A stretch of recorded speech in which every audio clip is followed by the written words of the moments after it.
Oke, assalamualaikum warahmatullahi wabarakatuh.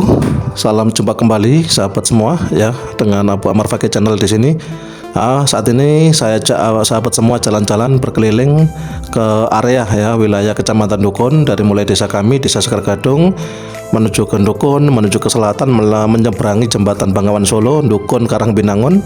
Kemudian nanti berbelok ke arah barat, ya, menuju ke Kali Tengah, menuju ke Karanggeneng, dan menyeberang ke jembatan Bengawan Solo dari Karanggeneng ke Karangcangkring, lanjut ke mana Bulangan, ya, lewat jalur bantaran Bengawan Solo menuju ke Sekar Gadung kembali.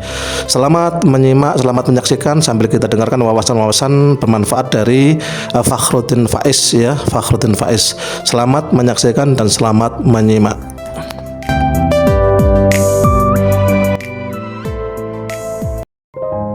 Bismillah. Assalamualaikum warahmatullahi wabarakatuh. Bismillahirrahmanirrahim. Alhamdulillahirabbil alamin.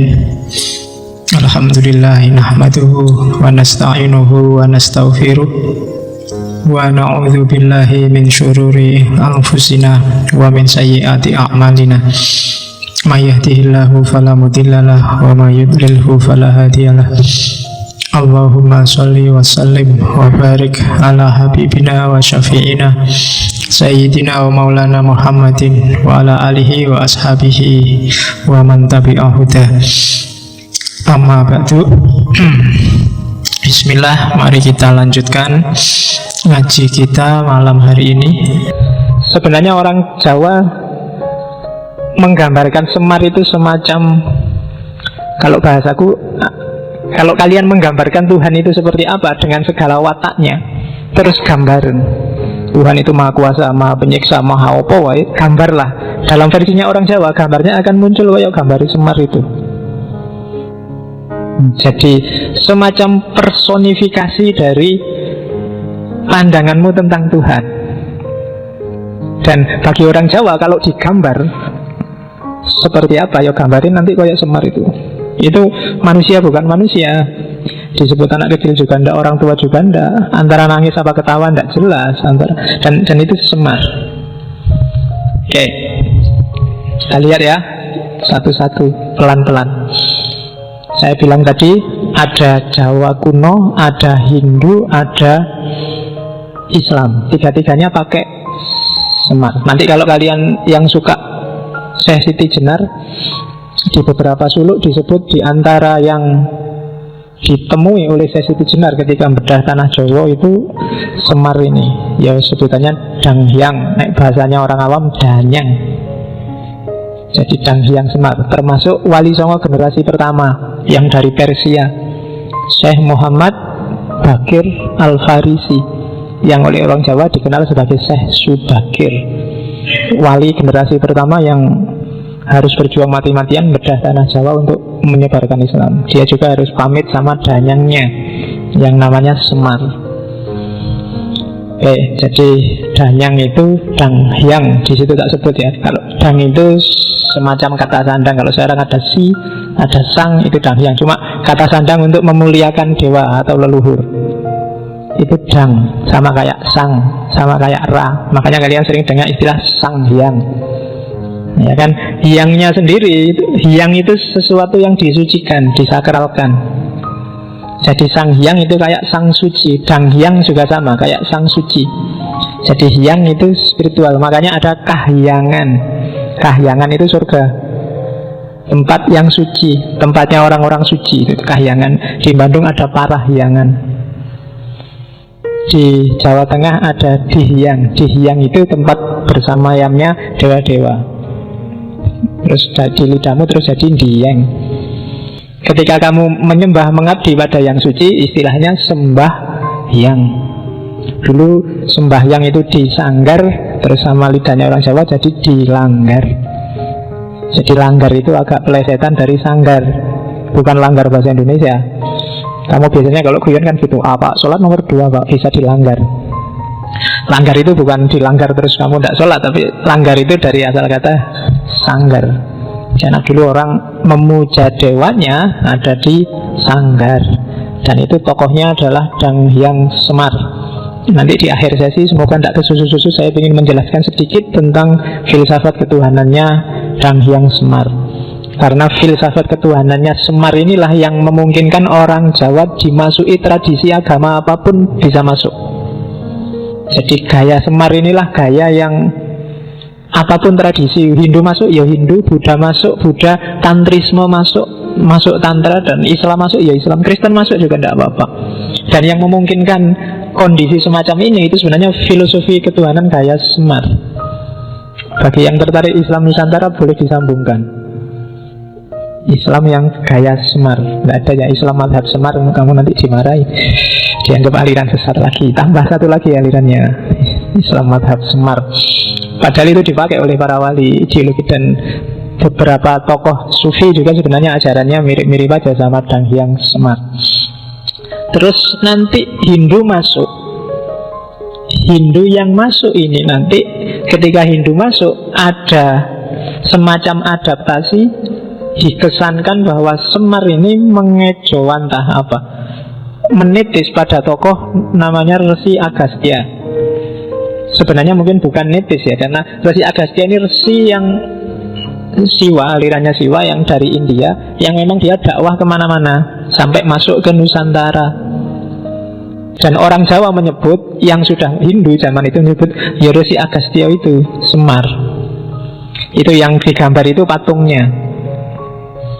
Jadi ya memang sosoknya agak mirip, perutnya agak buncit. Orang-orang Sufi, orang-orang India yang Brahmana kan kadang-kadang gambarnya memang perutnya buncit.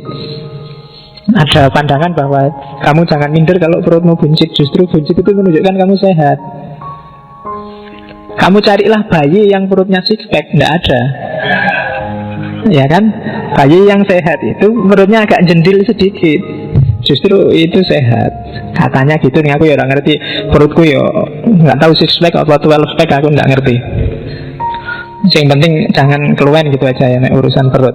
Nah, Resi Agastya ini salah seorang resi besar zaman itu yang antara lain dia masuk ke Jawa. Dan bagi orang Hindu zaman itu dia dianggap ya ini Semar itu.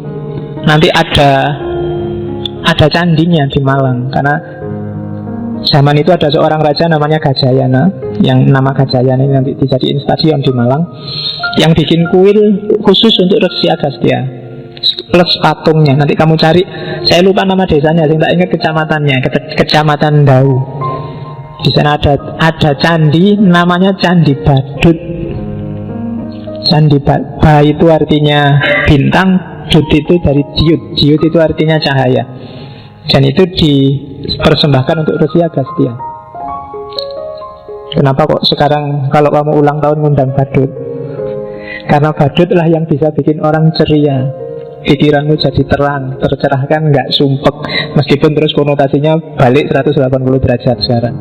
Candinya lucu, namanya Candi Badut, karena sosok orangnya ya semacam itu. Oke, gambarnya kan lucu memang. Susunya besar, meskipun tidak pakai BH.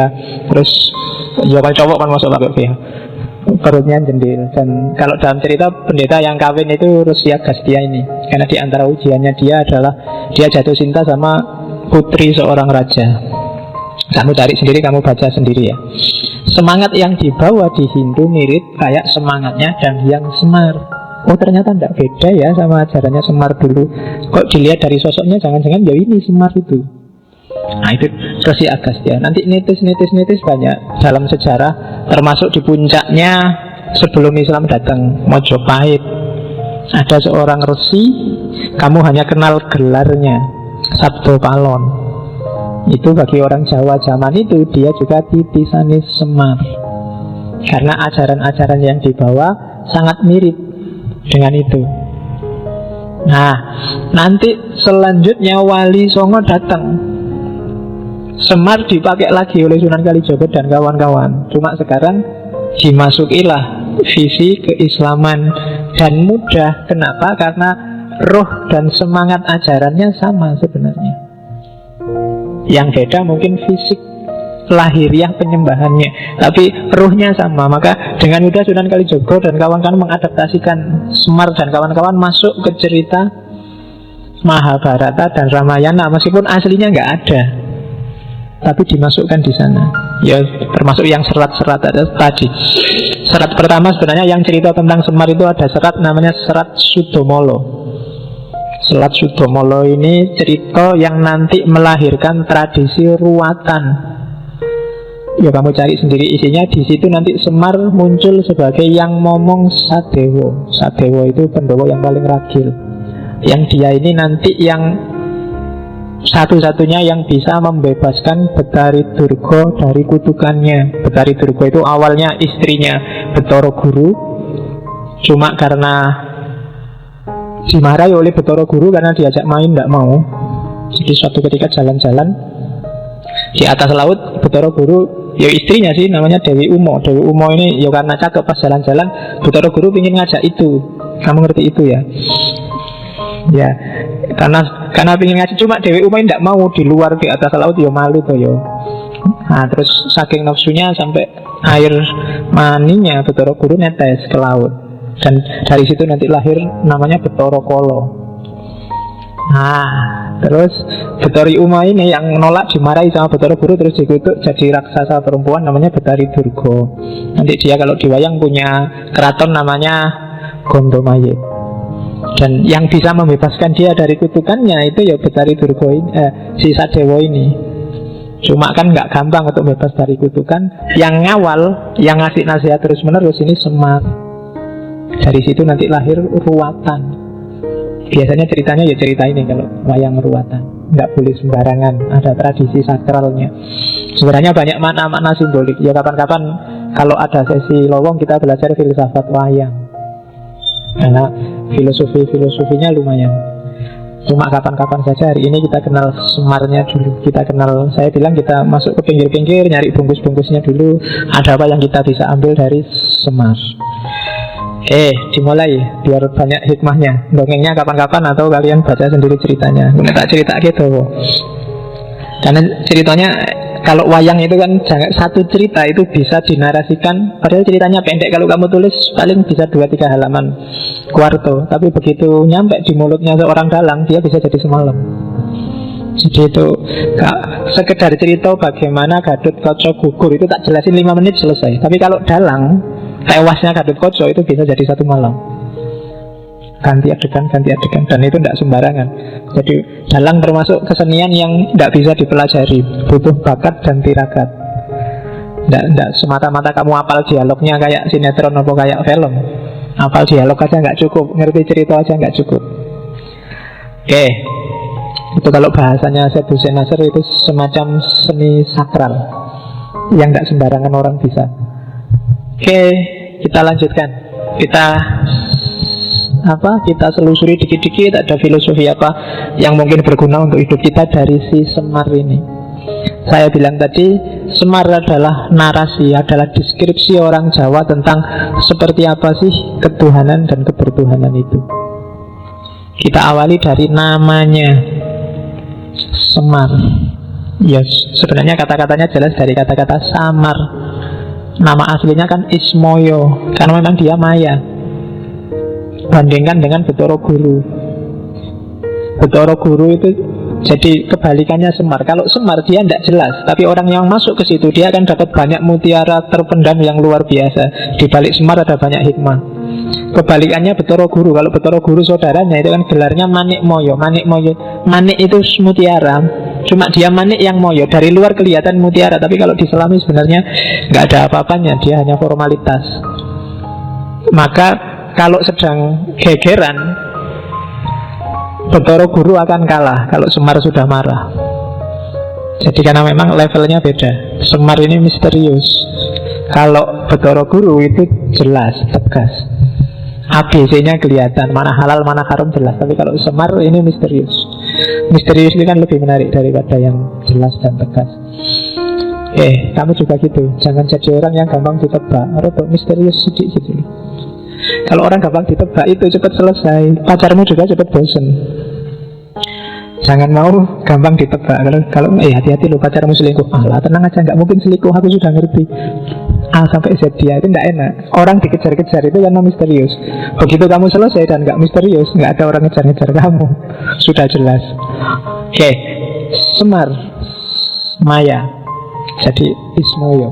Orang selalu nebaknya salah kalau berhadapan dengan Semar. Dianggap A ternyata B, dianggap ketawa ternyata nangis, dianggap berdiri ternyata duduk, dianggap seneng ternyata susah, dianggap jadi Maya. Oke. Itu dari sisi sosok dia. Tapi dari sisi fungsinya dia sering disebut Bodronoyo. Bodronoyo, Ki Lurah Bodronoyo. Saya lupa, di Facebook kelihatannya banyak yang pakai nama Bodronoyo. Meskipun ngerti kata apa enggak, aku ya ora paham. Jadi Bodronoyo itu dari kata-kata bodro, bebodro. Bebodro itu membangun dari bawah, dari pondasi. Kalau Noyo kebalikannya, utusan dari atas. Jadi Semar adalah sosok yang dari atas ke bawah sekaligus dari bawah ke atas. Dia membangun dunia, tapi hakikatnya dia bukan orang bawah tapi orang atas. Jadi dia ini utusan sekaligus orang biasa. Dia ini berusaha sendiri sekaligus dibantu dari atas. Makanya Semar Bodronoyo. Dan tidak mudah jadi semacam ini. Orang biasanya salah satu. Kalau kiai-kiai, para ulama, para wali itu biasanya noyo, nayoko. Dia dapat ilham, dapat wangsit dari atas terus jadi. Atau kayak kita yang awam itu biasanya bodro. Kita dari bawah, belajar sendiri, nyari hikmah sendiri, sinau sendiri. Tapi kalau Semar dua-duanya. Dalam banyak cerita bahkan Semar nantang kahyangan. Itu kan nantang yang atas. Namanya akan disebut Semar Gugat. Jadi Semar Gugat itu Semar tidak terima kalau ada skenario-skenario dari para pimpinan dalam tanda petik termasuk Betara Guru yang dikahyangan yang tidak adil. Kalau dia sudah merasa semacam itu, biasanya terus dia melakukan gugat. Kalau Semar sudah gugat, nggak ada yang berani ngelawan. Dan itu biasanya personifikasi terus sama orang-orang sering ditafsirkan kalau ada rakyat marah dan demo, itu versi Semar yang gugat, orang kecil yang marah. Tapi sebenarnya Semar nggak sekedar orang kecil, dia orang kecil sekaligus orang besar. Dia dari bawah sekaligus dari atas. Itu filosofi namanya Semar. Dan sampai di level ini sebenarnya ini sudah kecanggihan ramuannya para wali untuk menyatukan di satu sosok sekaligus seorang filosof sekaligus seorang wali. Itu agak berat, Bodronoyo. Kalau dalam tradisi Persia kan ada beberapa filosof yang sekaligus wali. Filosof ketika berhadapan dengan manusia, di hadapan Allah dia seorang wali. Ya mungkin kenal model-model Ibnu Arabi, Jalaluddin Rumi dan kawan-kawan. Itu bisa digelari Bodronoyo. Dari bawah ke atas sekaligus dari atas ke bawah. Dan itu seperti apa hakikatnya pasti misterius, susah ditebak, makanya digelari Semar. Di luar dua nama ini dia punya puluhan nama sesuai cerita masing-masing. Setiap cerita kadang-kadang ada namanya sendiri. Tapi yang utama ini Semar dan Bodronoyo. Oke, itu dari segi nama. Sekarang dari segi fisik. Harus pakai kacamata sekarang. Jadi coba cek gambar itu. Kalau narasinya Semar itu bukan laki-laki, bukan perempuan. Meskipun selama ini kesanmu selalu laki-laki ya, karena dunia ini agak patriarkal, seolah-olah Semar itu cowok. Sebenarnya dia tidak laki-laki, tidak perempuan. Terus tangan kanannya ke atas, tangan kirinya ke belakang. Jadi kalau jalan mungkin ada yang sering nonton wayang wong apa dulu dia jenaka, selalu tangan ini ke atas terus satu tangan ke bawah. Kamu bisa bandingkan dengan tarian Whirling Derwishnya Rumi. Itu kan juga satu tangan ngadep ke atas, satu tangan turun ke bawah. Itu simbolisme bahwa kita tunggu anugerah dari atas, tapi kalau sudah dapat pada saatnya harus kamu bagi ke bawah. Jangan egois. Ilmumu, pengetahuanmu, kemampuanmu, bakatmu, kapasitasmu itu semua kan pemberian dari atas. Cuma jangan berhenti kamu nadong ke atas, pada saatnya kamu harus ngasih ke bawah. Dan itu simbolisme Semar versi para wali. Terus yang ketiga, dia anak-anak sekaligus tua. Wajahnya sangat tua, tapi dia punya kuncung sehingga kesannya kayak anak-anak. Kalau kalian kan wajahnya tua, tapi aslinya kan ya.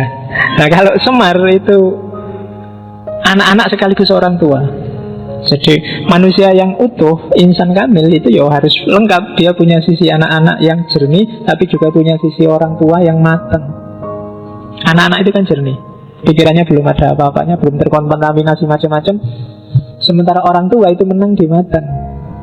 Jadi wajahnya sangat tua tapi punya kunjung, berarti dia mateng sekaligus jernih, dan itu berat. Tapi gambarnya ya jadinya lucu kayak gitu. Orang tua tapi punya kunjung. Oke. Terus biasanya Semar ini kalau diwayang, apalagi diwayang orang, gambarannya dia matanya rembes. Apa ya rembes itu? Bahasa Indonesia-nya apa matanya rembes itu? Jadi berkaca-kaca ya, berbesmili itu kan. Oh, ini kalau rembes itu terus-terusan. Jadi berkaca-kaca terus ngerem. Oh, apa ya? Bahasa Indonesia nggak lengkap ya.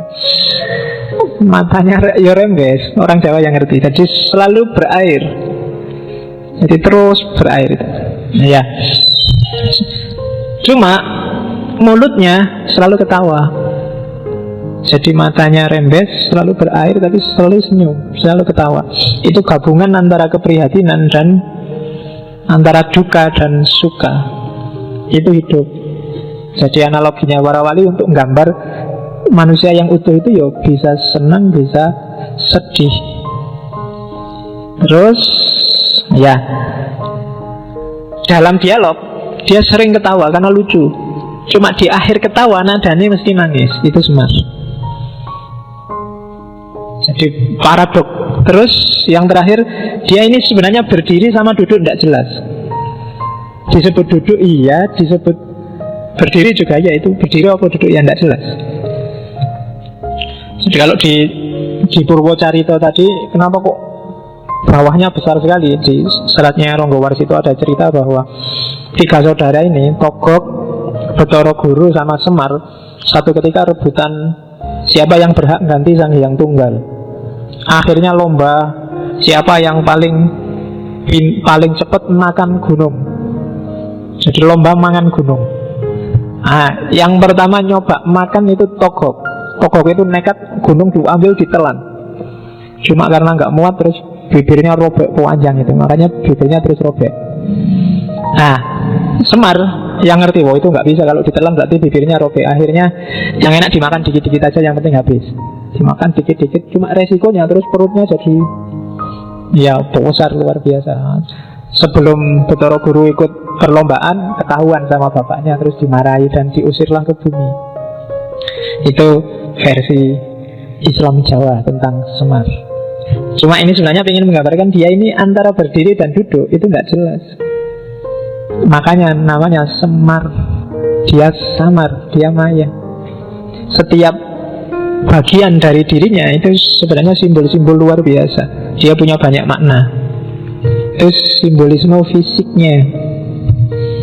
Terus Semar sering digambarkan warnanya hitam.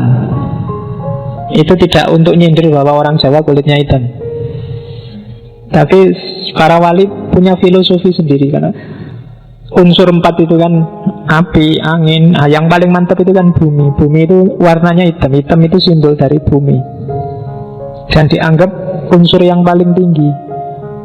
Kenapa dianggap unsur yang paling tinggi? Filosofinya 3. Yang pertama, bumi itu, tanah itu sifatnya teguh, diam, diinjak-injak, ya kan, dijarah-jarah, kamu apain aja tanah itu tetap teguh.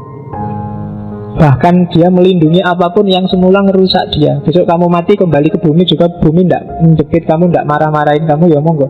Kamu yang tadi injak-injak dia, sekarang kamu dilindungi oleh bumi. Jadi bumi sifatnya diam, teguh. Manusia yang profilnya bumi itu biasanya orang yang teguh pendirian, tidak gampang terombang-ambing. Diinjak, di susah-susah, di atas dia ada apapun dia nggak terpengaruh. Itu manusia versi bumi. Bahkan yang kedua, semua unsur yang lain, api, air, dan angin, itu dia bisa eksis dalam wilayah bumi. Tapi bumi tidak pernah sombong, tidak pernah gaya. Semar itu lebih sakti dari dewa manapun, tapi dia tidak pernah menunjukkan bahwa dia orang hebat, orang sakti. Tiap hari hanya cengenges-cengenges, ngasih nasihat sama yang dia ngomong dan seterusnya. Itu gayanya bumi. Dia punya segalanya. Api bisa menyombongkan diri dengan kedahsyatannya, air dengan kekuatannya, apalagi angin. Tapi semua bisa eksis kalau ada bumi. Dan buminya sendiri nggak pernah pamer. Dia nggak pernah sombong. Yang terakhir, bumi diapain aja, dia selalu mempersembahkan yang baik-baik. Kamu jahat, kamu kurang ajar, kamu angkara murka, bumi selalu ngasih kamu yang baik. Ngasih tumbuhan, ngasih makanan, ngasih kehidupan, itu bumi. Maka Semar dikasih warna hitam, simbol dari keteguhan, simbol dari kemanfaatan, simbol dari ketidaksombongan. Apa air, api, dan angin tidak penting, tapi semua berada di bawah levelnya bumi dan tanah. Oke, itu filosofi warna hitam. Makanya Semar digambar pakai warna hitam. Jadi kalian yang kulitnya hitam tidak usah minder. Nah, filosofinya tinggi kalau ditanya kamu. Jadi kalau kulitmu kok hitam, loh jangan salah, hitam itu unsur yang paling tinggi karena dia melambangkan bumi. Nah, lumayan tuh kamu dapat dalil untuk pede pas kulitmu hitam. Oke, jadi itu filosofinya warnanya dia. Jadi dari warnanya kita bisa ngambil hikmah. Jadilah bumi yang tidak gampang terpengaruh, dijajah orang seperti apapun, diangkara murkai orang kayak apapun, kamu nggak terpengaruh, bahkan selalu ngasih yang baik-baik.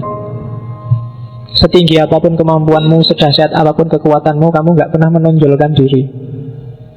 Jadi kamu dahsyat tapi tidak sombong, kamu teguh, tidak mudah terpengaruh, dan kamu selalu memberi yang baik dan yang terbaik untuk yang lain. Itu versinya bumi, dan bisa kamu ambil pelajaran dari sosoknya Semar. Oke, terus kelanjutannya. Semar itu kuncungnya 8. Kuncung itu ada yang di rambutnya itu, bukan yang di belakang loh ya, di depan. Kuncung itu di depan. Nah, kuncung nih, sekarang jarang orang cukur model kuncung ya. Kalau zaman saya kecil, cukurnya mesti kuncung. Jadi sini tuwipis, terus sini tinggal kayak Ronaldo zaman Piala Dunia ya, kayak jambul. Cuma itu kalau Semar itu 8 biasanya dari siji itu. Kalau Semar 8, jadi bisa dibayangkan. Cuma 8 ini simbol dari kekuatannya dia.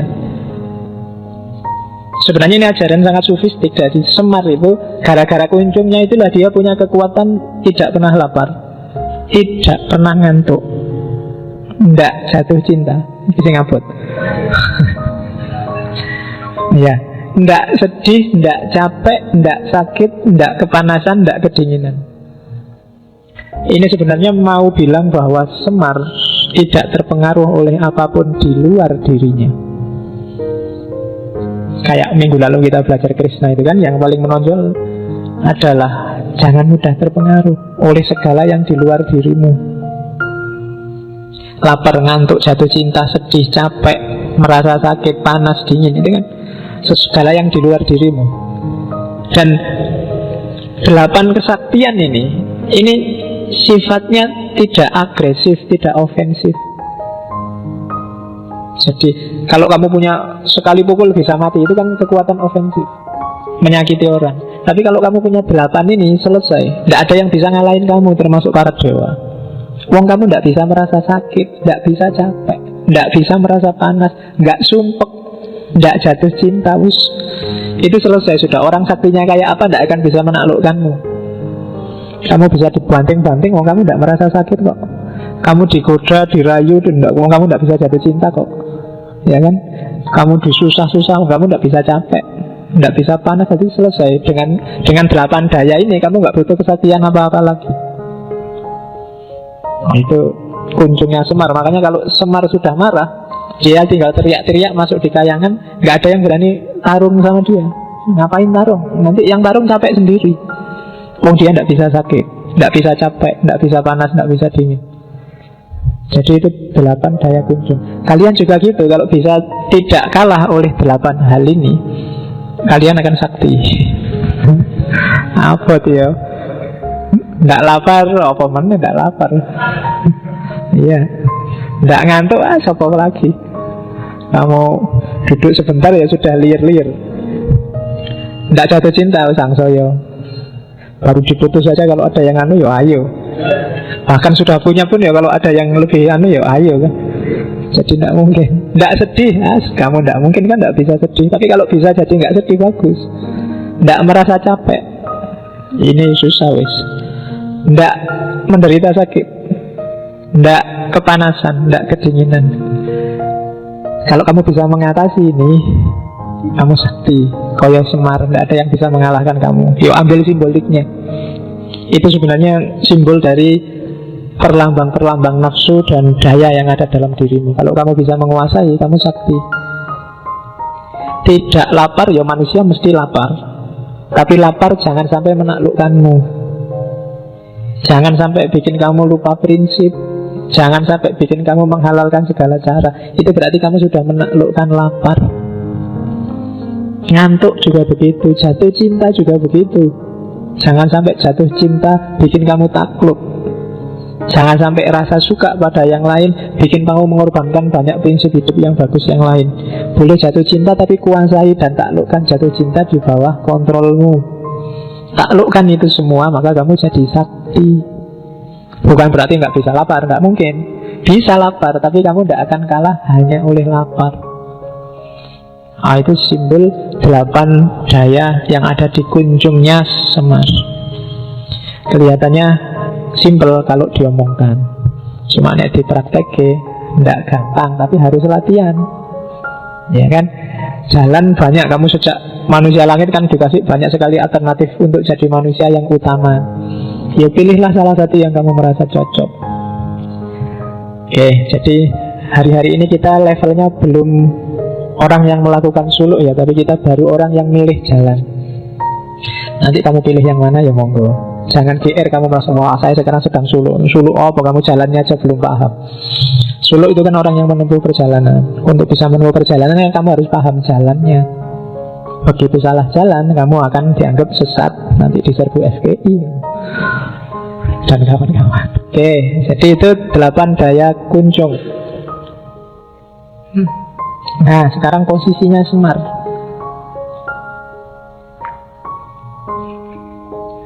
Yang pertama, Semar, dari semua orang tadi kan jelas paling tidak dia punya 2 posisi. Dia dewa yang kamanungsan. Jadi dewa yang memanusia. Jangan salah, orang Jawa lebih suka dewa yang memanusia daripada manusia yang mendewakan diri. Itu sebabnya orang Jawa lebih suka Siwa daripada Wisnu. Kemarin cerita Krishna itu kan Wisnu. Krishna itu kan manusia yang mendewa. Aslinya manusia, anaknya manusia biasa yang mendewa jadi dewa. Beda sama Siwa. Kalau Siwa ya dewa, turun ke bumi dia sebagai dewa. Kalau di wayang Siwa itu kan jadi Betara Guru itu. Jadi orang Jawa lebih suka dewa yang memanusia dibandingkan manusia yang mendewa. Kalau ditarik ke dunia yang sekuler, berarti orang Jawa lebih suka pemimpin yang merakyat daripada rakyat yang gaya jadi pemimpin.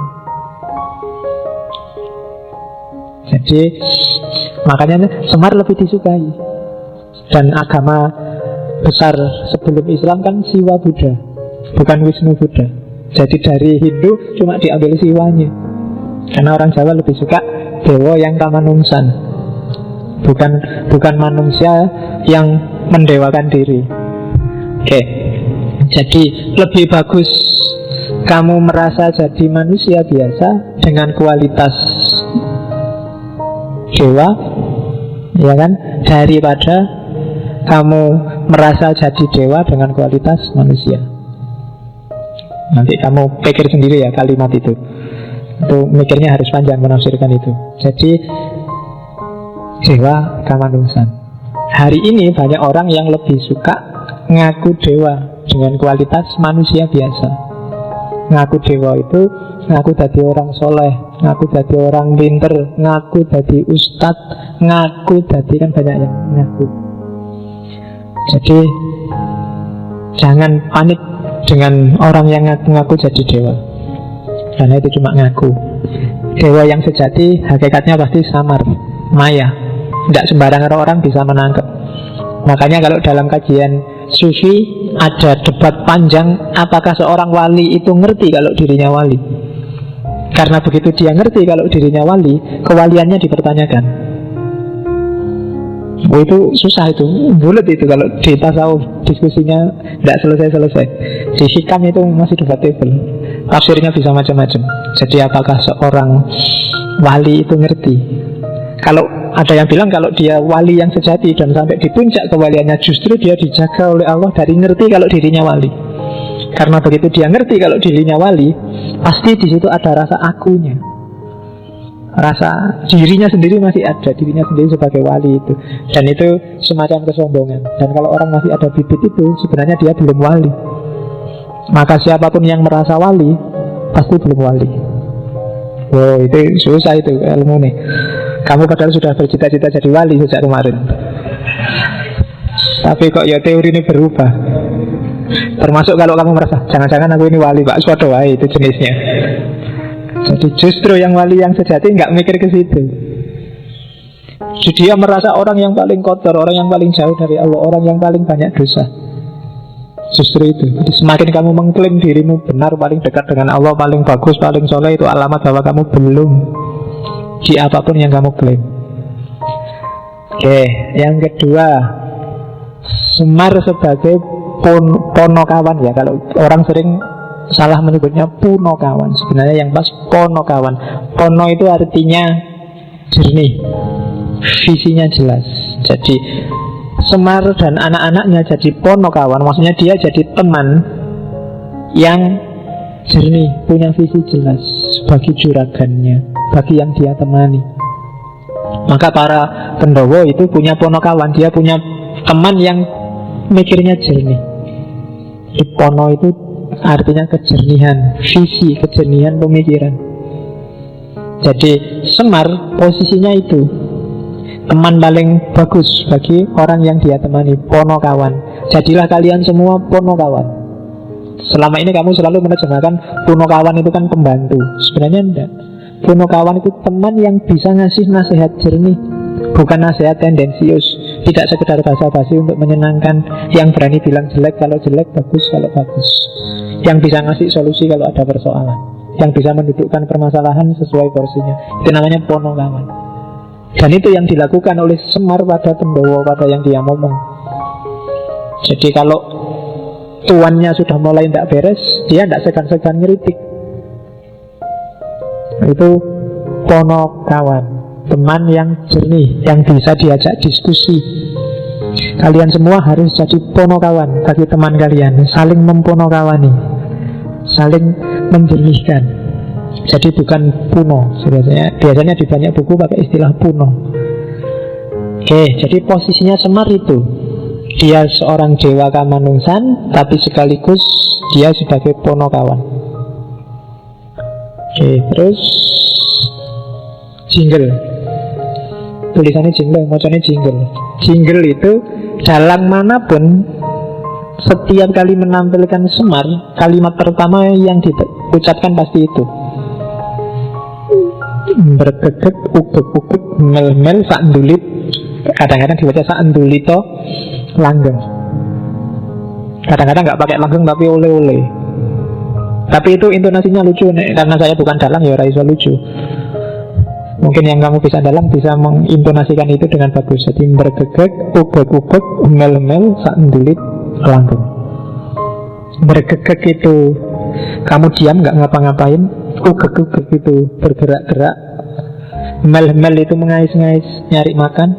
Saendulit ya saendulit, langgeng itu abadi. Itu filosofi hidup untuk aktif, jangan pasif. Bergegek, daripada kamu bergegek, ugek-ugeklah, gerak-geraklah, berupayalah, berusahalah. Mel-mel, yaitu makna harfiahnya nyari makan, tapi cari apapun yang memang kamu ingin cari. Mimpimu apa, tujuanmu apa, kais-kaislah. Saendulit, meskipun hasilnya cuma sangat sedikit, cuma saendulit. Saendulit itu kalau kamu pakai sabun colek terus nggak culik, itu kan saendulit namanya. Cuma akan langgeng. Kenapa langgeng? Kamu nikmati karyamu. rasanya beda daripada kamu dikasih orang atau tidak menghasilkan apa-apa. Kamu nulis sendiri dan jelek, itu lebih langgeng daripada jiplak tulisannya orang lain. Nulis jelek itu sandulin kan, isone mau sidik pak jelek lagi, tapi itu langgeng, lebih abadi, lebih masuk dalam jiwamu. Jadi jangan bergegek. Nah, barang siapa yang sekarang bergegek, ugek-ugek lah. Nah, itu nasihati semua. Hemel-hemel sak dulit langgeng. Jadi yang sedang merasa diam, tidak punya karya, tidak aktif, pasif, hidupnya monoton, rutinitas yang tidak membuahkan apa-apa, ugek-ugek lah. Gerak-gerak lah, hasilkan sesuatu. Entah itu pikiran, entah itu perbuatan, entah itu produk apa, tapi hasilkan sesuatu. Sekecil apapun, sejelek apapun, dia akan langgeng, dia akan abadi. Nah, jadi tidak sekedar lucu. Kalau di dalam itu macamnya lucu dan biasanya yang lihat ketawa, tapi di balik itu ada filosofi yang luar biasa. Jangan diam, jangan bergegek saja. Kalau kamu bergegek saja, tesismu nggak selesai-selesai, skripsimu nggak beres-beres, ya kan? Ugek-ugek lah, gerak-gerak lah, apa ngono, moco-moco apa, nulis-nulis apa, nggak pengetahuan apa. Dapat sak dulit nggak apa-apa, lama-lama jadi sak gunung. Gitu loh. Jangan pasif. Nah, selama ini kita bergegek terus, tidak pernah ugek-ugek, maka dimarahi oleh Semar. Bergegek tapi ugek-ugek. Jadi jinglenya itu, saya sebut jingle karena ini sering sekali diucapkan oleh Semar. Mau ngomong apapun dia diawali dengan ini. Kadang-kadang di sela-sela ngobrol dia ngomong ini. Bergegek, ugek-ugek, gemel-gemel, sak dulit, langgeng. Ya, dengan intonasi dan nada khas Semar. Oke, kalau di Ponokawan, Semar itu kan punya 4 anak yang bukan lahir dari istri. Jadi ada Gareng, Petruk, 3 anak Gareng, Petruk, Bagong. Sebenarnya itu simbol-simbol. Kalau Bagong itu simbol revolusi, karena dia selalu bantah. Kalau Gareng itu simbol kritisisme, dia selalu mempertanyakan. Kalau Petruk itu simbol ketidakterikatan oleh aturan, pokoknya oleh dunia di level apapun. Itu Petruk, yaitu ciptaannya para wali. Revolusi jadi Bagong itu dari bahasa Arab sebenarnya bago. Bago itu kan semacam bangkang. Jadi oleh para wali ya semangat revolusi. Tadi ada Semar gugat, itu karakter Bagongnya yang muncul. Meskipun kalau di Jawa hari ini, di Indonesia, Bagong itu kan yang kamu bayangkan simbol orang yang gendut. Wah, gendut itu besarnya sak Bagong. Nah, ya memang Bagong ini kalau diwayang ceritanya dia lahir dari bayangannya Semar. Jadi Semar itu punya bayangan, terus bayangannya karena Semar gendut, ya jadinya dia gendut. Kalau Petruk itu anak angkat, anaknya Raja Jin, namanya Petruk. Makanya dia gelarnya Petruk, lurah kantong bolong. Jadi kantong bolong itu ya, saya bilang tadi, dia nggak terikat oleh apapun yang duniawi. Barang apapun masuk ya, karena kantongnya bolong ya hilang lagi, merosot lagi. Jadi nggak ada apapun yang bisa mempengaruhi dia. Jadi sekali-sekali kalau ada apa-apa kalian pakailah aji-aji kantong bolong. Aji-aji kantong bolong itu suka-suka orang mau nabrakin kita apa, mau ngasih kita apa, tapi kita cuek aja biar masuk telinga kanan, keluar telinga kiri. Itu aji-aji kantong bolong. Mungkin di momen-momen yang ketika kalian itu tidak penting, itu tidak harus, itu penting. Hari ini kan banyak hoak, kamu ribut opo-opo, ada isu, ada gosip yang tidak jelas. Itu kadang-kadang pakailah jurusnya Petruk, kantong bolong. Jadi kalau besok kalau ada orang ngomong hoak, ya kamu bikin aja komentar kantong bolong, biar aja masuk tapi nanti akan keluar lagi. Jadi nggak harus dipikir serius. Nah, itu Punokawannya Pandhawa, Gareng, Petruk, Semar, Bagong. Terus kita masuk ke ajaran sekarang. Yang tadi di awal kan gambaran fisiknya, filosofi yang kita ambil dari fisik. Jadi fisiknya saja punya makna filosofis yang luar biasa. Itu makanya kita tidak bilang sebenarnya sosok Semar itu ideal orang Jawa tentang ketuhanan dan kebertuhanan. Nah, sekarang kita lihat ajaran-ajaran dan yang Semar yang tadi berpengaruh di orang Jawa, baik melalui Hindu maupun melalui Islam. Banyak istilah yang kita dengar, khususnya di dunia Jawa, apalagi kita hidup di Jogja. inti ajarannya ini dijadikan slogan di mana-mana adalah ojo dumeh, eling sama waspodo. Jadi hidup kita harus punya pondasi 3 hal ini.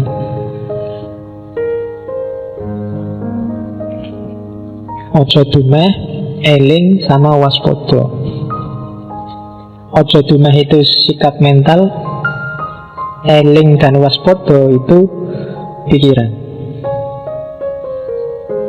Jadi ojo dumeh itu makna harafiahnya jangan mentang-mentang di level apapun, perilaku, kata-kata, ucapan, bahkan termasuk kata hati, bersitan yang muncul di hati. Jangan mentang-mentang, ojo dumeh.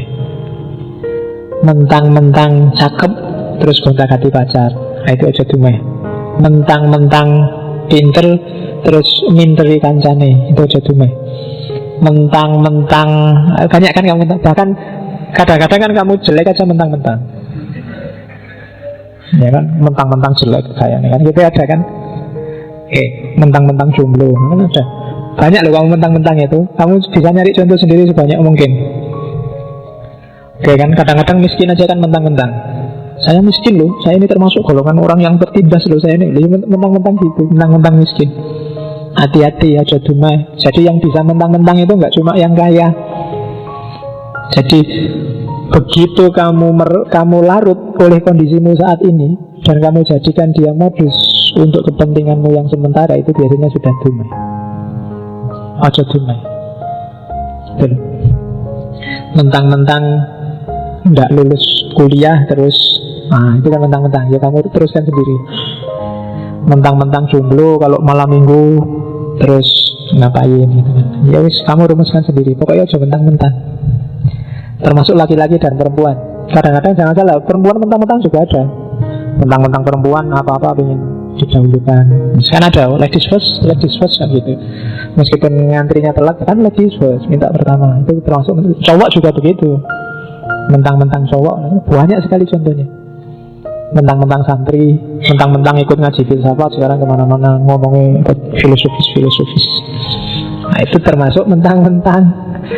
Baru ngerti 1-2, wah kemana-mana sudah berfatwa filsafat. Ojo dumeh. Sejauh mana itu dumeh apa enggak, kalian yang bisa ngukur. Karena ukurannya itu tidak bisa materinya, tapi sikap batinmu. Hal yang sama mungkin mentang-mentang di yang satu, tapi di yang satu sebenarnya enggak. Pinjam uang misalnya, karena kamu tidak punya duit terus pinjam uang. Gayamu pinjam uang, sikap batinmu pinjam uang, itu akan menunjukkan kamu mentang-mentang apa enggak. Termasuk ketika kamu ngutangi. Sikap batinmu ketika ngutangi temenmu itu bisa beda antara kamu mentang-mentang dan enggak mentang-mentang. Yang ngerti kamu sendiri. Jadi ojo dumeh. Yang kedua, gimana caranya Pak biar saya nggak dumeh? Eling.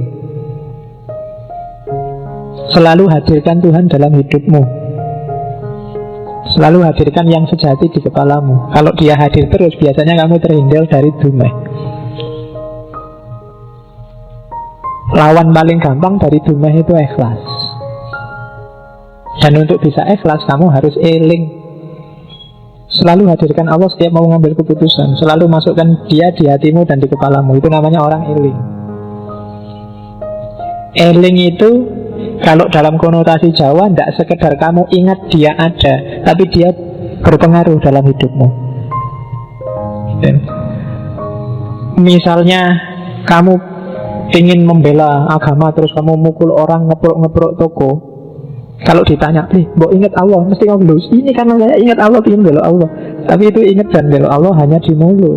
Allah tidak hadir dalam hidupmu, karena nggak mungkin Allah semacam itu. Ketika kamu mencaci maki misalnya, ngopolah orang yang nggak cocok alirannya sama kamu. Ketika kamu maki-maki ini, meskipun kamu merasa ini demi Allah, ini demi kejayaan agama, tapi perilakumu tidak menunjukkan bahwa kamu sedang eling. Karena kalau kamu eling, kamu tidak mungkin berani maki-maki, kamu tidak mungkin berani mukul-mukul, tidak mungkin berani melecehkan orang. Kamu akan malu. Kenapa ada Allah dalam hidupmu? Jadi itu gunanya eling. Ojo dumeh, eling. Terus yang ketiga waspodo. Waspodo itu hati-hati, tidak sembrono. Kenapa harus waspodo? Jangan-jangan yang kamu tadi eling, yang kamu lakukan tidak cocok, bikin malu kalau ketahuan sama yang kamu eling tadi. Maka hati-hati. Jadi sekali-sekali tidak sholat nggak apa-apalah, nggak ada yang cerewet ini, tapi nggak enak ya. Katanya kan itu eling dan waspodo. Jangan-jangan hanya gara-gara salah kecil ini terus Allah tidak berkenan, terus Tuhan tersinggung, marah sama aku, susah nanti. Itu waspodo namanya. Jadi eling dan waspodo itu biasanya satu paket. Orang yang tidak waspodo biasanya gampang kehilangan elingnya. Orang yang selalu eling itu biasanya cenderung untuk waspodo. Jadi ojo dumeh, eling dan waspodo. Itu yang jadi basis ajaran. Kalau di filsafat Jawa biasanya dikonotasikan sama Semar. Oke, terus sikap mentalnya apa yang utama? Itu ada 3: tadah, peradah, dan yang ketiga ora wegah. Tadah itu sikap mental yang dikasih apa aja tidak apa-apa, tidak komplain, tidak mengeluh, selalu bersyukur. Itu namanya tadah. Jadi kalau di agama mungkin semacam qanaah. Itu tadah. Dikasih apa aja ya. Dapat sedikit alhamdulillah, dapat banyak alhamdulillah. Alhamdulillah Pak, saya malam ini ngaji tidak ngerti apa-apa belas. Itu alhamdulillah, tidak apa-apa. Itu namanya tadah. Berarti Allah belum mengizinkan saya ngerti sesuatu. Mungkin memang belum waktunya. Alhamdulillah, itu tadah. Alhamdulillah Pak, saya sudah lulus 3 tahun yang lalu, cuma pacar belum dapat-dapat. Tidak apa-apa, tadah. Mungkin Allah belum mengizinkan aku dapat pacar. Mungkin dengan jomblo aku bisa lebih dekat sama Allah. Wow. Ya apa-apa, lo kan bisa digiring ke sana. Itu tadah. Terima kasih ya Allah, kamu tidak ngasih aku kesempatan untuk banyak dosa dengan jomblo misalnya. Lo itu tadah namanya. Jadi tidak ada yang tidak bisa disyukuri bagi orang yang punya sikap mental tadah. Dapat alhamdulillah dapat berarti aku harus belajar lagi. Memang aslinya aku belum ngerti apa-apa sih, kalau dikasih A malah keliru. Harusnya memang biar tak sampai aku ngerti terus dapat A. Itu namanya tadah. Kamu bisa nyari momen apapun yang paling sedih, paling tidak enak, tapi kalau sikap mentalmu tadah, tidak ada yang bikin kamu sedih. Kamu akan selalu bersyukur. Alhamdulillah dikasih sakit, berarti oleh Allah disuruh istirahat. Allah berarti masih sayang, ada kesempatan ngurangi dosa. Ada banyak, tergantung sikap mental. Tapi kalau sikap mentalmu penuntut dan pengeluh, dapat apa saja kamu akan nuntut dan ngeluh. Kamu lulus kumlot aja kan mengeluh, buat apa-apa kumlot, yang penting itu kan besok dapat kerja apa enggak. Apa sih gunanya kumlot? Lu kumlot itu lo mengeluh, iya kan? Kamu sudah dapat kerja juga ngeluh, Pak kerja kayak gini hasilnya nggak seberapa Pak, paling cukup buat makan lah. Kalau besok mau punya istri, punya anak dikasih apa Pak? Ngeluh. Lu itu sudah dapat kerja, apalagi kalau kamu nggak dapat kerja. Yang salah bukan dapat kerja atau enggak, kumlot apa enggak, tapi sikap mentalmu yang keliru. Maka katanya Semar harus tadah. Tidak ada yang nggak bisa diambil hikmahnya, tidak ada yang nggak bisa disyukuri. Itu sikap mental. Yang kedua peradah. Berhadapan dengan yang atas tadah, dengan horizontal lingkungan sekelilingmu itu peradah. Mentalmu adalah mental memberi. Jangan punya mental minta-minta dan mudah menerima. Kalau di agama, tangan di atas lebih baik daripada tangan di bawah. Itu peradah. Memberi nggak harus uang, ngasih nggak harus sesuatu. Minggu lalu kan di Krishna itu bahkan senyum pun sedekah. Peradah. Apa yang kamu punya kasih ke orang lain. Yang tehnya masih ada, sebelahnya sudah kosong gelasnya, boleh teh mas ya. Nah, kalau temennya nggak malu kan, yo sini tak ambilnya gitu. Nggak apa-apa, itu namanya peradah. Jiwanya jiwa sosial. Jadi kalau sama Allah menadahkan tangan, sama lingkungan sekeliling ngasih. Sama Allah tangan di bawah, sama manusia yang lain tangan di atas. Jangan dibalik. Sama Allah kamu tangan di atas, jadi Allah itu kok perintah terus tiap hari. Ya Allah saya gomlot loh ya. Ya Allah pacar cantik loh ya. Ya Allah diperintahi tiap hari. Sama Allah kamu tangan di atas, sama manusia kamu tangan di bawah. Pak mohon kebijaksanaannya Pak. Pak mohon kualik. Jadi sama Allah itu tadah, sama manusia yang lain peradah. Dan yang ketiga, ojo males ora wegah. Sumber persoalan saya sering bilang itu males. Jangan males. Tidak usah milih-milih pekerjaan. Kadang-kadang kamu nyebelikan Allah bikin kayak gitu aja, nanti besok kalau sudah mau waktunya digarap sebentar aja selesai. Itu biasanya terus jadi sumber masalah. Jatahku presentasi masih lama, besok aja kalau dekat. Itu biasanya terus masalah karena waktunya kamu bikin printernya error. Waduh listriknya mati. Waduh itu salahmu dewe. Karena kamu selama ini malas ora wegah. Jangan wegahan. Kalau bisa dikerjakan hari ini, kerjakan hari ini. Jangan ditunda-tunda. Besok ngerjain yang lain masih banyak. Fa'idha farohna fansob, katanya agama gitu. Kalau selesai ganti, kerjaan yang lain masih banyak. Tidak mungkin manusia itu nganggur. Jadi kalau ingin jadi manusia utama, kalian harus punya sikap mental utama. Sikap mental utama itu apa? Tadah, peradah, terus ora wegah. Oke. Terus ada 4 pilar ajarannya dari naskah-naskah yang ngomong tentang Semar. Saya tidak akan jelaskan detail satu-satu ya, panjang lebar, tak jelasin sekilas-sekilas. Beberapa kalian sudah paham. Yang pertama, sering sekali disebut manunggaling kawula Gusti.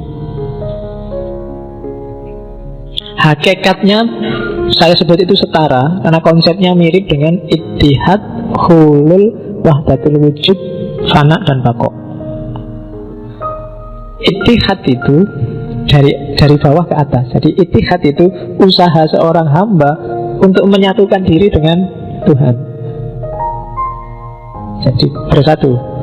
Kalau sudah bersatu ya biasanya manusianya hilang.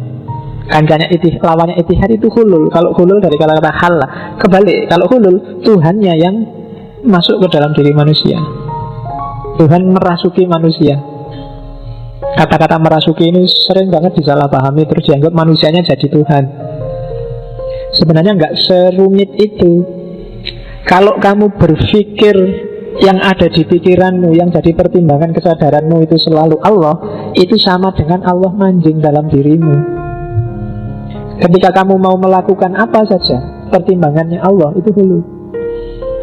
Kamu jadikan, ketika kamu melihat sesuatu, kamu mikir, ini yang diridhoi Allah apa enggak, melihat yang kayak gimana sih?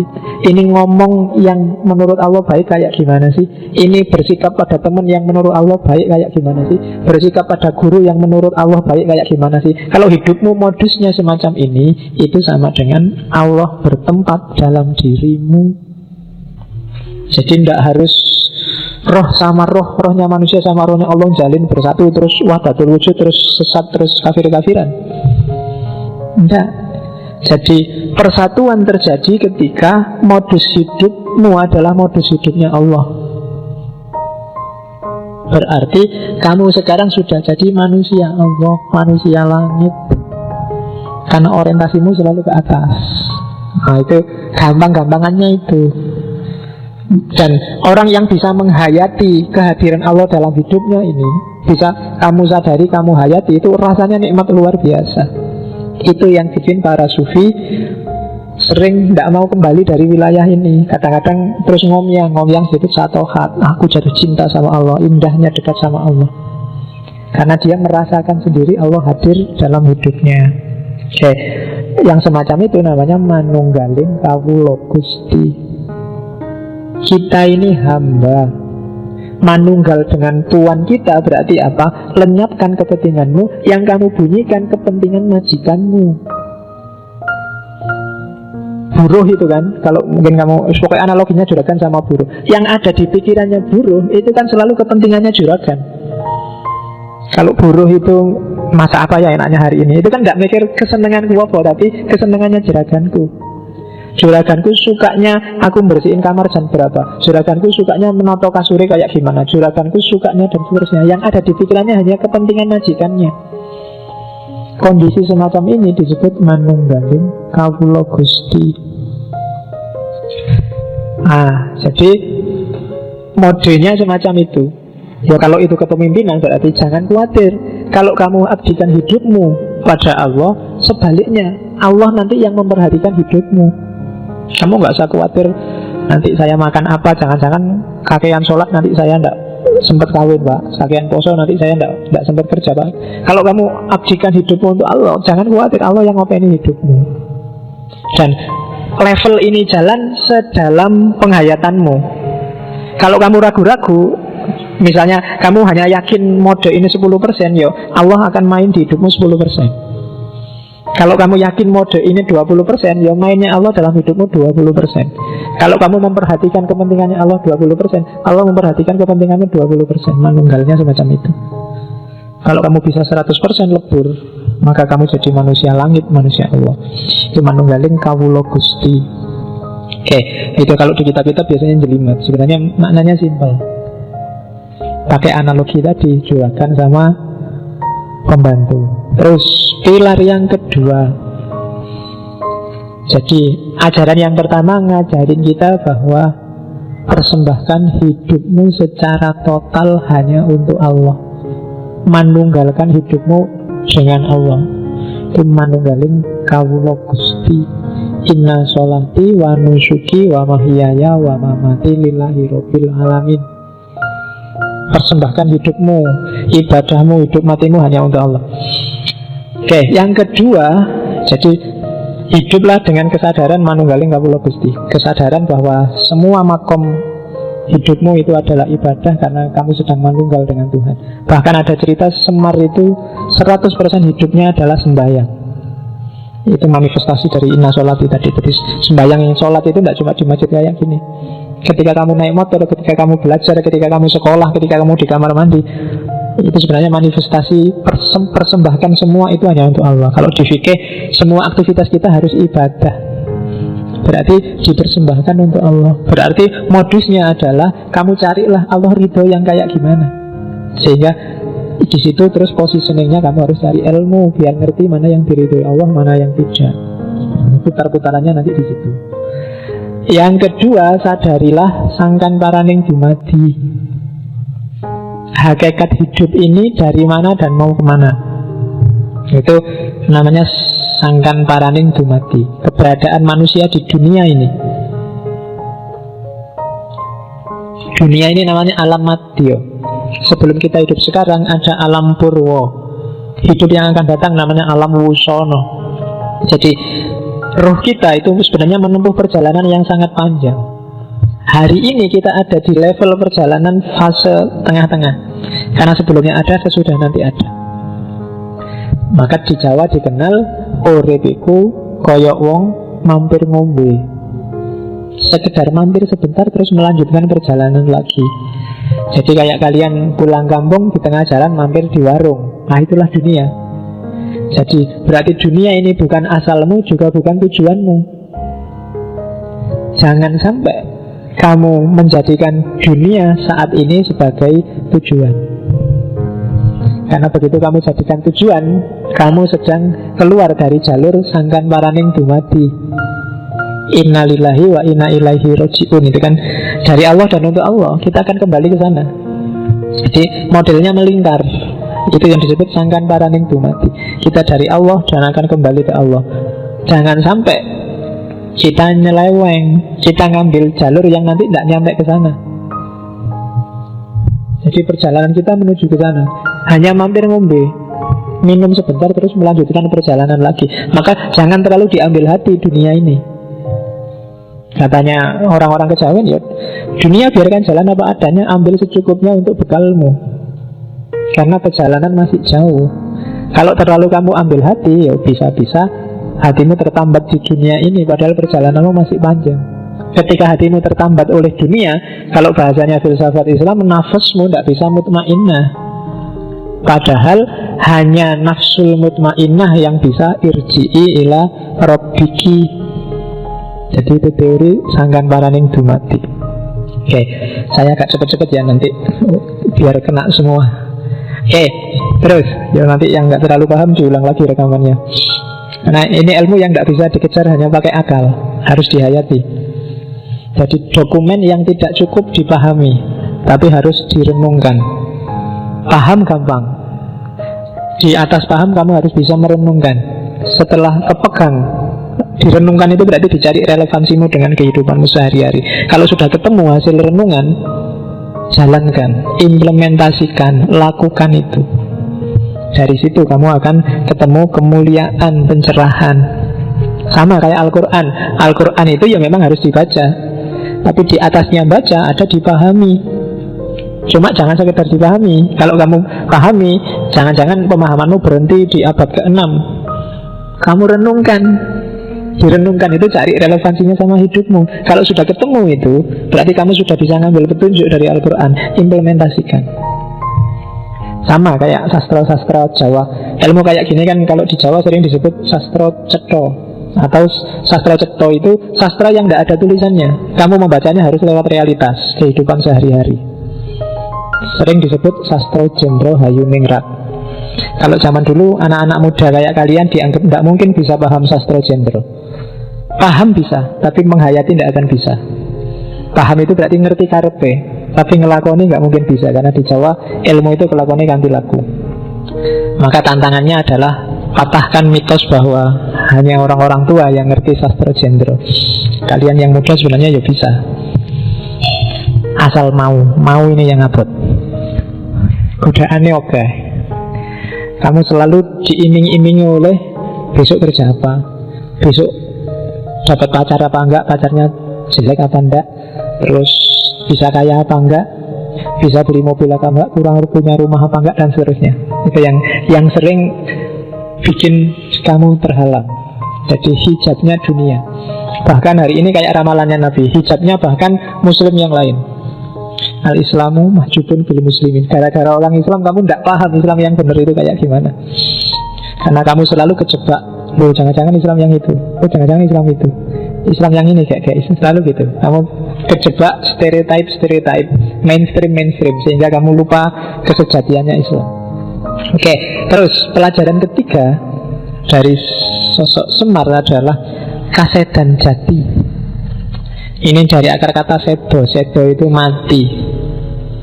Makanya ada hadis kafa bil mauti wa idhon, cukup dengan kematian sebagai nasihat. Jadi kasedan jati biasanya isinya tuntunan hidup mati yang sempurna. Konsep kalau di sufi kasedan jati itu setara dengan fana fillah. Fana fillah itu lenyapkan egomu, ganti dengan Allah. Lenyapkan dirimu, ganti dengan Allah. Lenyapkan keinginanmu, ganti dengan keinginannya Allah. Nah itu fana fillah. Kalau orang Jawa untuk mencapai fana fillah itu tidak sekedar jangan melakukan perbuatan jelek, perbuatan berdosa, tapi juga jangan melakukan perbuatan yang tidak pantas. Namanya perbuatan orailok, atau perbuatan yang akibatnya negatif. Kadang disebut kualat. Jadi tidak pantas itu tidak ilok. Misalnya kalau sama orang tua ngomongnya harus sopan lo ya.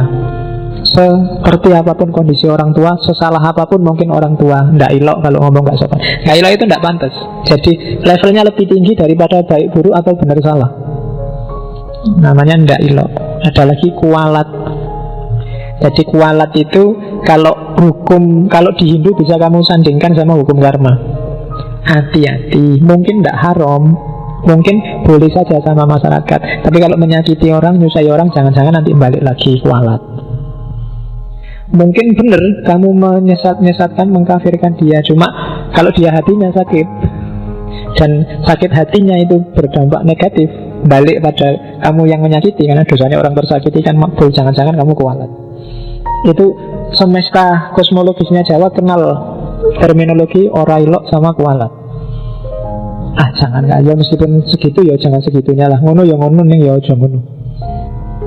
Islam ya Islam nih yo, jangan segitunya. Nah itu kenapa khawatir kualat. Kualat itu jangan-jangan balik ke dirimu sendiri. Yang ngeritik, jangan sampai segitunya lah. Jangan-jangan kamu nanti kena masalah yang sama. Itu namanya kualat kalau di Jawa. Dan ini agak susah dicari bahasa Indonesianya kualat itu apa, agak susah. Kualat itu tidak ono, ora ilok juga tidak ada. Tidak pantas sebenarnya, itu agak serampangan. Tidak ilok itu tidak selalu pas dengan tidak pantas, tapi tidak ilok. Di luar Jawa saya nggak tahu ada apa enggak.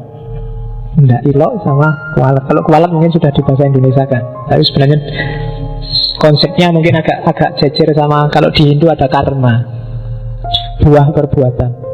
Oke, yang keempat ada pelajaran. Itu nulisnya pelajaran, maksudnya pilar ajaran ya, mau ini aja disambung. Itu maksudnya pilar ajaran. Kalau di Indonesia terus jadi pelajaran. Cuma kalau kamu salah moco jadi pel. Terus yang keempat, memayu hayuning bawono. Istilah yang paling sering kamu dengar hari-hari ini dari Sultan Hamengkubuwono. Buwono apa Bawono kan gitu, terus kamu gegeran. Oke, di nas-nas Jawa itu memayu hayuning bawono. Jadi memayu hayuning bawono itu memperindah keindahan dunia. Itu kan agak unik terminologinya. Ya sudah indah kok diperindah lagi. Maksudnya apa? Memberi makna hidup. Hidup ini sudah bermakna, sudah indah, berilah makna yang indah. Caranya gimana memayu itu? Bawono itu maksudnya dunia sekarang ya, jagat rami kalau bahasanya orang Jawa. Jadi memayu itu apa? Tanamkan kebaikan, nanti dia akan tumbuh kebaikan juga. Ini logikanya petani. Kalau kamu nanam yang baik, hasilnya juga baik. Dunia ini sudah cantik, tapi kalau kamu tidak cantik, kecantikannya akan rusak. Maka percantiklah dunia yang sudah cantik ini. Caranya apa? Berbuatlah baik. Kalau kamu berbuat baik, dunia ini akan semakin cantik. Karena buah perbuatan baikmu adalah kebaikan juga. Itu makna aktifnya. Makna pasifnya apa? Kekanglah egomu, kekanglah hawa nafsumu, kontrollah dia biar tidak merusak dunia. Karena yang merusak dunia itu biasanya ya nafsu, hasrat, ambisi. Jadi memayu hayuning bawono, tanamkan kebaikan, kontrollah nafsu. Jalannya gimana? Ikro, bacalah realitas. Kalau di Jawa, membaca realitas itu lahir terminologi namanya ilmu titen. Alam semesta ini ada hukumnya. Untuk kita ngerti yang baik mana, yang buruk mana, titeni. Ilmu titen itu ilmu ingat-ingat. Bacalah sunatullah. Sunatullah ini nggak berubah, maka ingat-ingatlah. Kalau kamu malas, dia nanti tidak sukses, kamu akan bodoh. Kalau kamu tekun, rajin, kamu akan pinter. Ini ilmu titen. Titeni aja, diingat-ingat. Rumusnya tidak akan berubah kok. Itu yang kalau di Jawa namanya ilmu titen. Kalau musim kayak gini, nanti hawanya kayak gini, itu di Jawa lengkap. Di Jawa itu ada wuku, ada mongso, ada dino, ada weton, macam-macam. Itu jenis ilmu titen. Bisa merumuskan karakter orang, bahkan dari model wajah, dari bentuk tubuh, dari andeng-andeng, dari kalau orang Jawa ada, kalau andeng-andengnya di mana biasanya cirinya orang sekian. Kalau perempuan itu model rambutnya kayak gimana, cirinya sekian, model itu ilmu titen.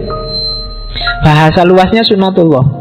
Jadi caramu untuk berbuat baik dalam rangka memayu hayuning bawono apa? Baca sunatullah. Itu yang disebut ilmu titen, ilmu petung, memperhitungkan dan niteni. Hidup ini ada rumusnya, jangan ngawur. Oke, niteni ini kan nanti kalau di barat melahirkan sains, ilmu pengetahuan sains yang luar biasa. Jadi modusnya orang barat itu kan gara-gara ilmu titen. Pinternya mereka membaca fenomena-fenomena alam yang ajek. Kalau dia tidak ajek, tidak akan jadi sains. Karena dia ajek terus dititeni dan dirumuskan, lahirlah sains. Itu yang disebut memayu hayuning bawono. Oke, pacarmu sudah nelpon, dimarahi aku nanti. Usarap jam 10 ya. Sudah ditunggu sejak tadi. Oke, terus sedikit 10 menit ya tak jelasin. Ini agak rumit. Detik-detik terakhir harus lebih konsentrasi ya, agak jelimet. Ketuhanan. Ini ajarannya Dang Hyang Semar. Jadi ini yang saya sebut Jawa kuno, Jawa pra Hindu. Yang pertama, konsep ketuhanannya Jawa itu sebenarnya sangat monoteis dan sangat sufistik mistik.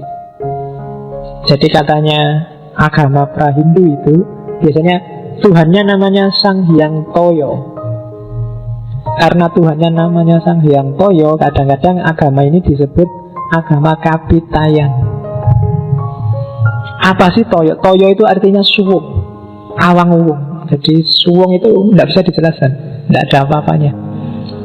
Makanya Tuhan bagi agama Kapitayan itu Tuhan yang tan kena kinoyo ngopo, nggak bisa dijelaskan, nggak bisa dideskripsikan, nggak bisa dibayangkan, nggak bisa dipikir, nggak bisa dibanding-bandingkan.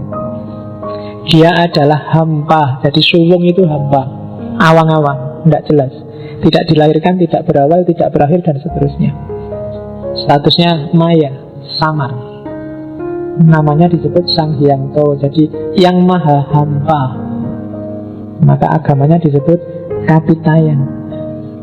Cuma nanti dalam perkembangannya Tuhan yang maha hampa ini dia mempribadi, memanifestasikan diri dalam nama dan sifat yang terkenal nanti dua. Contohnya mempresentasikan kayak gini loh. Aku ini manusia, hakikatnya manusia. Tapi hari ini ketika di sini aku mempribadikan diri, merepresentasikan diri sebagai seorang yang ngajar, sebagai dosen, sebagai guru. Tapi nanti di rumah, di depan anakku, aku mempresentasikan diri sebagai bapak. Tapi hakikatnya tetap manusia. Nah, Sang Hyang Toyo ini, yang maha hampa ini juga begitu.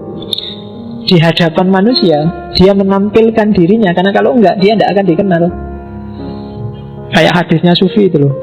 Kuntu kanzan mahfiyan fa'ahbabtu an u'rofa fakholaktul holko fabi arufuni. Jadi aku itu khazanah tersembunyi, cuma aku ingin dikenal, maka aku ciptakan makhluk. Dan lewat makhluk itulah kemudian mereka akan kenal aku. Jadi Allah sendiri yang memperkenalkan dirinya. Karena kalau Allah nggak memperkenalkan dirinya, orang nggak akan kenal dia. Kalau di Al-Quran kan dikenal Asmaul Husna. Asmaul Husna itu kan ketika Allah memperkenalkan dirinya, nama kami sebut terus nama-namanya. Nah, Sang Hyang Toyo ini juga begitu. Cuma yang dikenal dia jadi mempribadi itu kayak tadi ya, memanifestasikan dirinya. Manifestasinya Sang Hyang Toyo itu namanya Tu atau To. Bandingkan dengan filsafat timurnya Cina yang kenal dengan Tao. Jadi ketika Tuhan mempribadi itu namanya Tu. Ada Tu yang baik, ada Tu yang tidak baik. Jadi kalau gambarannya biasanya di naskahnya kayak telapak tangan. Ada punggung tangan, ada telapak tangan. Alam ini kan kualitasnya dua. Ada yang baik, ada yang buruk. Yang baik itulah nanti lahir istilah Tuhan. Kebalikannya, kalau ada yang jelek, yang jahat, Tuhannya dibalik jadi hantu. Iya, jadi sifat tidak baik. Hantu itu manifestasi. Ya sekarang kamu hantu kan konotasinya jadi wong medi. Bukan itu. Jadi hantu itu Sang Hyang Manik Moyo itu permata yang hayalan. Tapi ada orang lewat hantu untuk ketemu Tuhan, ada. Karena memang dia juga salah satu manifestasinya Tuhan. Makanya hampir semua simbol mistik Jawa itu kebanyakan pakai istilah tugu, tumbal, tumbak, apalagi cari istilah tumpeng, itu kan bisa dimaknai sakral semua yang ada tunya. Tunggul, banyak tunya. Oke ya.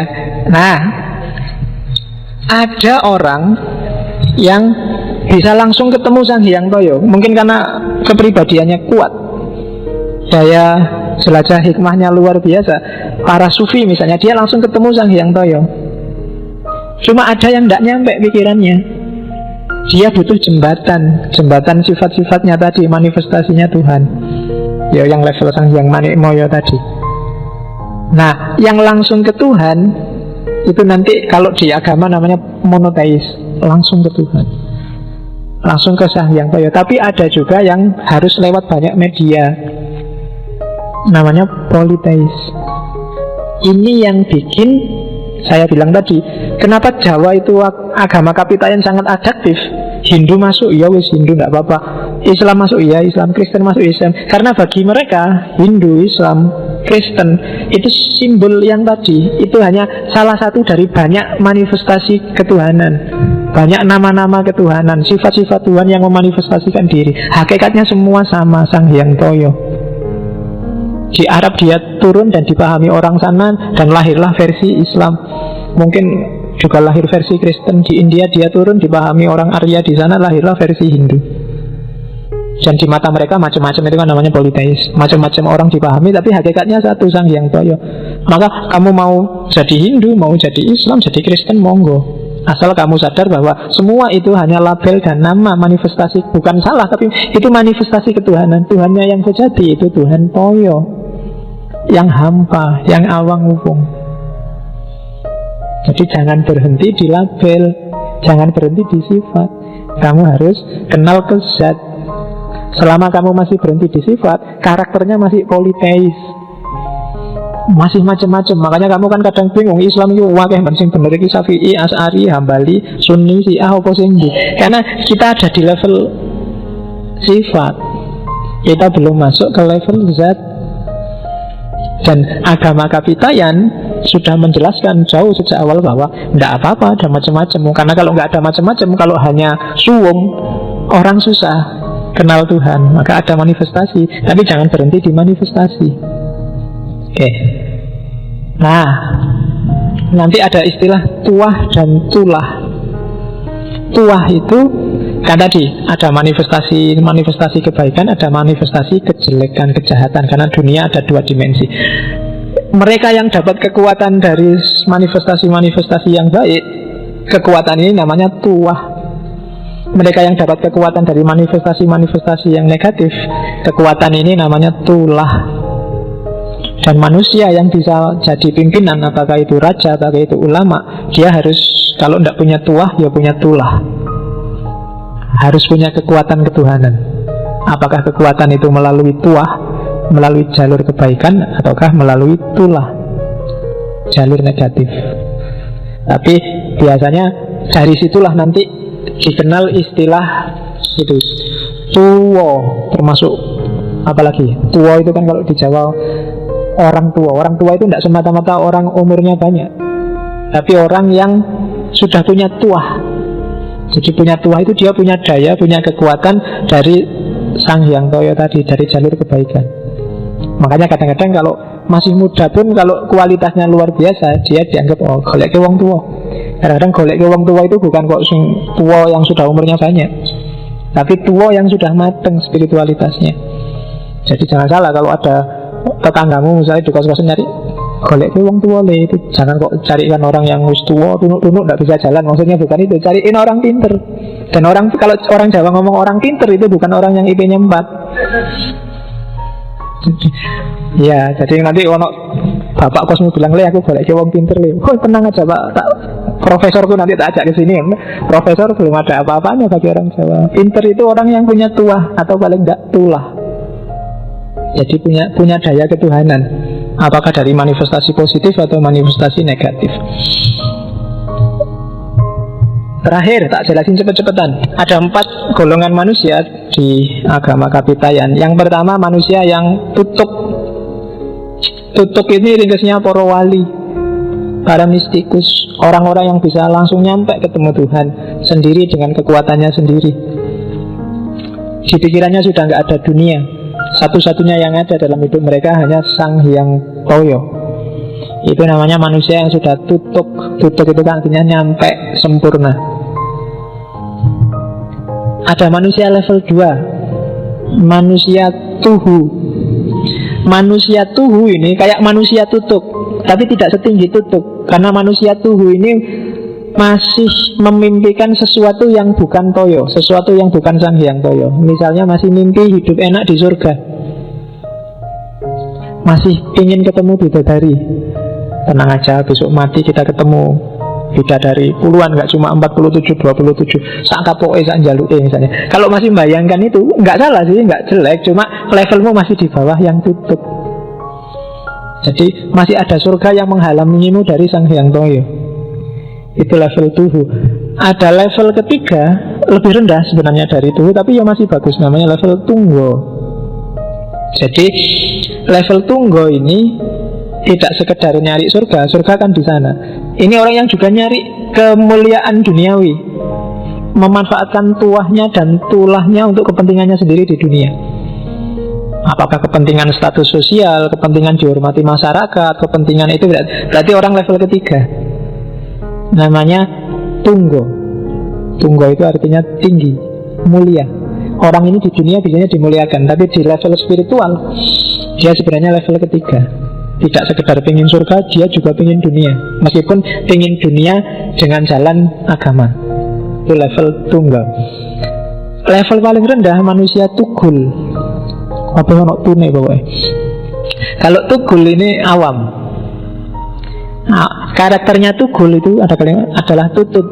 Tutut itu orang yang cuma ikut. Bisanya dia taklid. Orang ini tidak terlalu ribut dengan Sang Hyang Toyo apa-apa, yang penting dia nyari kebutuhannya di dunia. Jadi orang ini nggak bisa, kalau menyembah Tuhan dia butuh perantara, akalnya nggak nyampe. Jadi dia butuh tu yang lain. Biasanya tunya untuk menggambarkan materi di naskahnya disebut watu. Dia butuh watu. Sehingga di kuil-kuil kadang ada kuilnya dewa siapa, terus ada patungnya. Itu sebenarnya untuk makom-makom tugul. Karena dia tidak bisa kalau nggak ada gambarnya, kalau nggak ada perantaranya, akalnya nggak nyampe. Nah itu manusia level keempat. Kalau kalian juga begitu, wah kalau saya membayangkan Mekah, Pak, membayangkan Ka'bah, hatiku tersentuh. Berarti kamu masih butuh waktu. Jadi kamu tidak bisa ketemu langsung sama Allah. Masih banyak butuh media, masih banyak butuh waktu, masih banyak butuh yang duniawi. Dan orang tugul ini biasanya yang jadi kepentingannya adalah kepentingan dunia semata-mata. Jadi keinginan mereka, kebutuhan mereka, hasrat mereka itu aja yang dianukan. Itu biasanya manusia. Kalau di kita namanya awam, tidak bisa dijelaskan macam-macam. Kalau mau dakwah ke level tugul, ya harus untuk yang kebutuhan praktis. Sholatlah duha, nanti rezekimu lancar. Sholatlah tahajud, nanti kamu butuh apa aja mesti terpenuhi. Puasalah Senin Kemis, nanti dosamu setahun diampuni. Kayak gini-gini seneng orang makom tugul. Jadi cara berhadapan dengan Tuhan itu modelnya kayak dagang, negosiasi. Aku dapat apa? Kalau aku capek-capek sholat malam, terus aku dapat apa? Kalau aku capek-capek puasa Senin Kemis, imbalannya apa? Manfaatnya apa? Fadilahnya apa? Itu berarti makommu masih makom tugul. Ya, iya. Bukan tugul loh ya, apalagi bahasa Inggris. Tugul itu berarti dua gol itu. Oke. Ya, saya sebenarnya masih banyak ajaran-ajarannya Semar via agama Kapitayan. Next time, entah time-nya kapan, mungkin kita bisa ngobrol lagi tentang Semar dan Jawa. Saya kira itu ya untuk malam ini. Oke, mungkin sudah agak lama kita ngomong di dunia timur, dunia langit. Mulai minggu depan kita akan ngomong dunia bumi. Minggu depan sudah mulai Februari, jadi 1 bulan ke depan kita ke barat. Seperti saya bilang minggu lalu. Temanya adalah, kemarin saya ngomong ideologi. Karena saya lihat banyak yang istilah-istilah yang tiap hari kita omongkan tapi kamu tidak paham karpe opo. Yang pertama liberalisme. Kan kamu sering alergi dengan liberalisme itu kan, sipilis itu kan apa yang diharam-haramkan itu. Coba kita cek apa sih sebenarnya liberalisme itu. Termasuk ada teologi namanya teologi liberal, termasuk di Islam. Selanjutnya kita akan ngomong sosialisme dengan segala variannya. Itu yang akrab di telinga kamu tiap hari, tapi kadang kamu susah membedakan apa bedanya sosialisme sama komunisme sama yang bau-bau sosialis yang lain. Terus kapitalisme.